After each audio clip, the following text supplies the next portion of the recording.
Let's talk about your latest series, Sharks Up Close. What surprised you most during its filming, and what do you want the public to take from this film? We went into it thinking that great white sharks, that was our plan to film great white sharks. Filming them was going to be pretty straightforward. So there were going to be lots of them. Turned out that wasn't the case. They're really hard to film. And the biggest thing I learned is that we've spent so long worrying about great white sharks when really we should be worried for them. They have a lot of challenges, and it was the best way for us to investigate that, because the investigation into why they weren't there was totally natural. That was unplanned. We planned to just go there and film them. And I think the best sort of environmental stories, conservation stories, are ones aren't conservation stories. They are the story. It's not just, and now for the conservation scene. Yeah, yeah. And yeah, we had some amazing shark encounters and encounters with other animals as well. So yeah, that was the biggest thing I learned. Yeah, and what's one surprising fact about great whites that most people probably don't know? Ooh, that is a good question. One surprising fact, I would say probably that they are famous for hunting seals, big mammals, dolphin seals. That's what they're designed to do in adults. But actually, they have a very broad diet, and a big part of their diet, especially when they're smaller, is other species of sharks. And one of the real challenges that they have along the South African coast is that those smaller shark species, sharks like the smoothhound shark and the superfin shark, they are being really aggressively overfished. And when you take away a shark's prey, the sharks themselves are protected. But if you're not protecting their prey, then you're not Yeah. protecting them. I've just realized this is very on brand. I've got a shark t-shirt Awesome. on. Yeah, so that is, I guess, the most surprising thing is that, yeah, great whites don't just eat seals. They have this really broad diet. And a big part of that is smaller species of shark. Yeah. Dude, I absolutely love your choice of t-shirts, by the way. In the documentaries, they're so good with the sharks and the whales on. It's You've awesome. got to have animal t-shirts. Yeah, novelty animal t-shirts. That's the way Yeah. forwards. Yeah. And how do sharks or great whites hunt? Is it like they smell the blood, like in Barry in Finding Nemo when he smells Dory's blood, his eyes switch on, or like, how do they do it? Fish are our friends, not food. I think these Bruce actually. Bruce, yeah. Yeah. Sorry, Finding Nemo, one of my favorite films. So I'm gonna. Yeah. Yeah, they have these amazing sensory receptors, and they've got a really good sense of smell. They can detect electrical fields using this really cool sense in their nose called the ampulla of Lorenzini. It's like electroreception, so they can detect prey in the dark or poor visibility water. Wow. And they actually have pretty decent eyesight as well.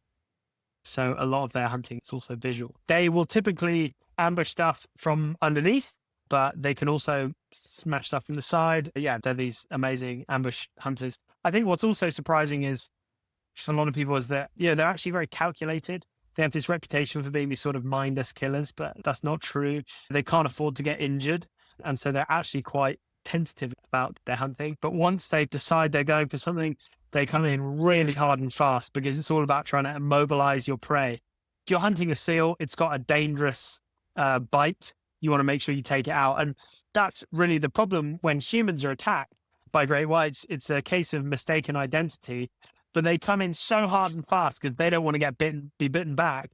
By the time they've hit you, bitten you once, realized that you're not what they wanted to eat, which is a seal, let go and go, I don't like you, swim off. Chances are you've lost a leg or have catastrophic injuries. Very rarely does a great white attack and actually eat the person. Oh. It's usually a bite. Yeah. Wasn't what I was after, swim away.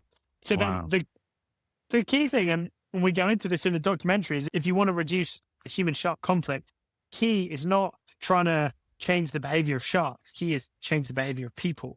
How do we reduce the chance? How do we reduce those situations where the shark can make a mistake?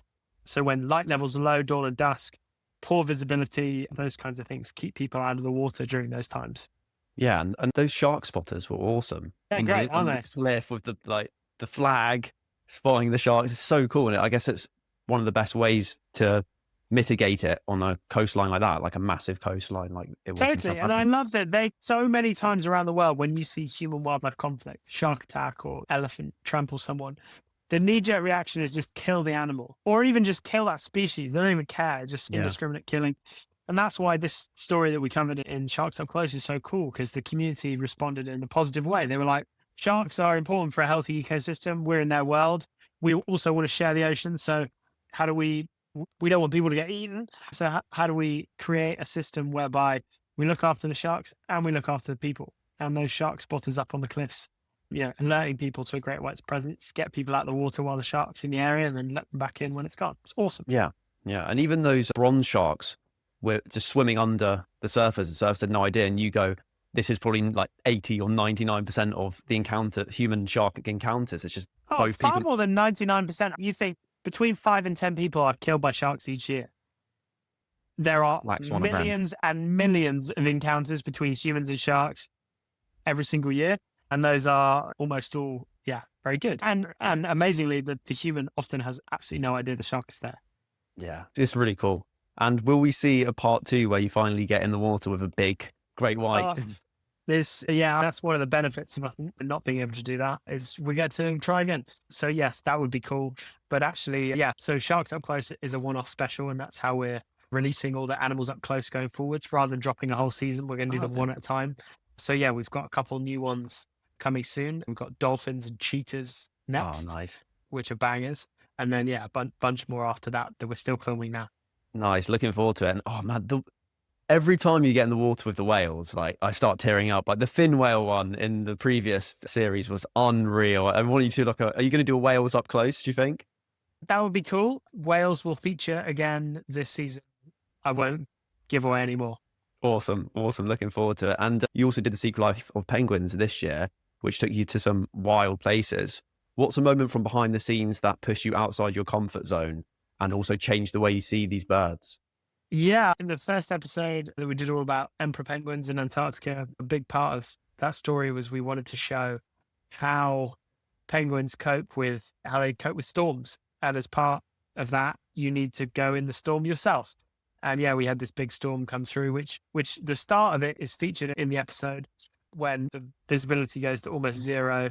We're following our blizzard lines, the ropes we lay between the tents so we can find our tents. And that storm was pretty wild, 100 miles an hour.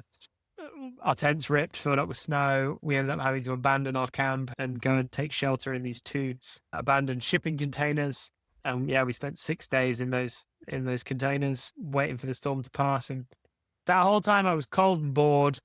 And then I was like, hang on a second, the penguins have just been out in all of this. They don't hide in a shipping container, they just take it.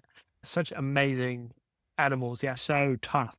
But at the same time, incredibly comical and clumsy. They're awesome animal of contrast. Yeah, and that scene where they're jumping off the 50-foot cliff. What was going on there? That's the first time it's been recorded, right? Yeah, that had never been filmed before. That was unreal. The series is called Secrets of Penguins, right? And if you're going to call a series that, you need to find something no one's filmed before. So that way to end the first episode was such a relief. An amazing thing to see, but also a relief. It was like, you want a secret? Here's a penguin secret. Penguins base jumping. So that was pretty wild. Very lucky to see that.